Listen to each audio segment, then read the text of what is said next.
UTL solar लावणार आणि सबसिडीही मिळवून देणार।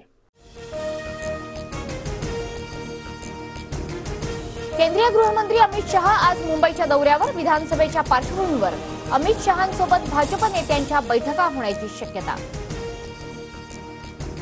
मंत्री धनंजय मुंडेंनी मध्यरात्री अंतरवली सराटीत मनोज जरांगेंची भेट घेतली। मनोज जरांगे आणि धनंजय मुंडेंमध्ये प्रदीर्घ चर्चा। फडणवीस अजितदादांची चूक दाखवा, राजेंद्र राऊतांचं जरांगेंना आव्हान। तर आम्ही काही बोललो तर जरांगे सुपारी मिळाल्याचं म्हणतात, राजेंद्र राऊतांचा निशाणा।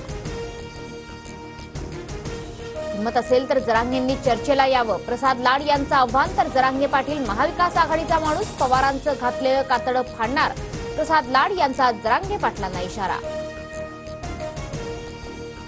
फोडाफोडीचं राजकारण बघता आता राज्यात महाविकास आघाडी सरकार आलं पाहिजे, एकनाथ खडसेंची प्रतिक्रिया। तर खडसेंची भूमिका दुहेरी आणि स्वार्थी, गिरीश महाजनांची टीका। जरांगे हाच खरा EWS आरक्षणाचा मारेकरी, महाविकास आघाडीला पूरक काम करताना भाजप द्वेषाने जरांगे पछाडले, भाजप नेते प्रवीण दरेकरांचा पलटवार। काँग्रेसकडून महाविकास आघाडीतील मित्र पक्षांच्या मतदारसंघात चाचपणी, सूत्रांची माहिती 170हून अधिक मतदारसंघात काँग्रेसकडून आढावा, उमेदवार देण्यासाठी लोकसभेचाच फॉर्म्युला विधानसभेत वापरण्याची शक्यता। घरामध्ये फूट पाडण्याचा प्रयत्न करताय हे समाजाला आवडत नाही, आम्ही पण अनुभव घेतलाय, मी चूक मान्य केली आहे। गडचिरोलीतील जाहीर सभेत अजितदादांकडून पुन्हा चुकीची कबुली। खोलवर झालेल्या जखमेचा व्रण जात नाही, जखम वरती बुजल्यासारखी दिसते, व्रण मात्र कायम राहतो। अजितदादांच्या चुकीच्या कबुलीवर आव्हाडांची प्रतिक्रिया। अजित पवारांनी केलेली चूक करू नका हे चांगलंच सांगितलं, अजित पवारांनी भाग्यश्री आत्रामांना दिलेल्या सल्ल्यानंतर छगन भुजबळांचं वक्तव्य। भाग्यश्री आत्रामांचा 11 किंवा 12 सप्टेंबरला पवार गटात प्रवेश, दगा करणाऱ्यांना नदीत फेकून दिलं पाहिजे, जी मुलगी बापाची झाली नाही ती तुमच्या पक्षाची कशी होणार, धर्मराव बाबा आत्रामांचा शरद पवारांना सवाल। अजित पवारांना सरकारमधून बाहेर काढण्याचा शिंदे गटाचा प्रयत्न, गुलाबराव पाटलांनी अर्थ खात्याचा नालायक असा उल्लेख केल्यानंतर जयंत पाटलांची टीका। राजकीय नेत्यांबद्दलची विश्वासार्हता कमी होत चालली आहे, नागपुरात आयोजित कार्यक्रमात नितीन गडकरींच्या सर्वपक्षीय नेत्यांना कानफुसक्या। शालेय मुलांच्या सुरक्षेच्या चौकशीसाठी 7 सदस्यीय समिती स्थापन, बदलापूर लैंगिक अत्याचार घटनेनंतर खबरदारी, चौकशी आणि सुरक्षिततेचे उपाय सुचवण्यासाठी हायकोर्टाकडून समिती स्थापन। वादग्रस्त IAS पूजा खेडकर प्रशासकीय सेवेतून बरखास्त, बोगस प्रमाणपत्र प्रकरणात केंद्र सरकारची मोठी कारवाई। पूजा खेडकर प्रकरणानंतर UPSCकडे 30 वेगवेगळ्या अधिकाऱ्यांवर आरोप करणाऱ्या एकूण 30 तक्रारी दाखल, UPSCकडून संबंधित अधिकाऱ्यांची प्रकरणं कार्मिक विभागाकडे वर्ग।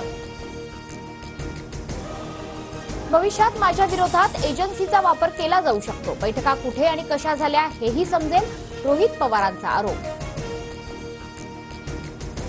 विधानसभेला शिंदे गट 120 जागा मागणार, 100 जागा निवडून आणण्याचं आमचं टार्गेट, शिंदे गटाचे आमदार संजय गायकवाड यांचं वक्तव्य। संजय गायकवाडांची भूमिका चुकीची नाही, पण माध्यमांसमोर बोलणं हे अयोग्य, कुणालाही जागा वाटपावर बोलण्याचा अधिकार नाही, संजय शिरसाट यांची प्रतिक्रिया।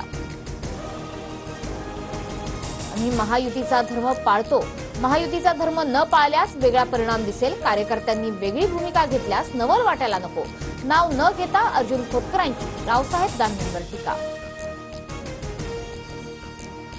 छत्रपती संभाजीनगरमध्ये भुमरे आणि खैरेंमध्ये स्टेजवरच वादावादी, खैरे आणि नंदकुमार घोडेले पक्षपात करत असल्याचा भुमरेंचा आरोप, तर माझं स्वागत केल्यानं भुमरे नाराज, खैरेंची प्रतिक्रिया। ओनली राष्ट्र नो महाराष्ट्र, विनोद तावडेंकडून देशाच्या राजकारणातच राहण्याचा मानस व्यक्त, विधानसभा निवडणुकीत फडणवीस, बावनकुळे, पंकजा मुंडे जे सांगतील ते काम करणार, तावडेंचं विधान।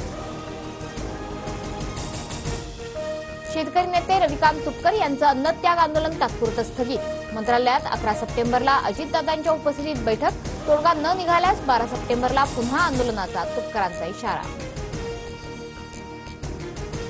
संपूर्ण विदर्भात आज आणि उद्या मुसळधार पावसाचा इशारा, बंगालच्या उपसागरात तयार झालेल्या कमी दाबाच्या पट्ट्यामुळे मुसळधार पावसाचा अंदाज। UTL सोलार लावणार आणि सबसिडीही मिळवून देणार.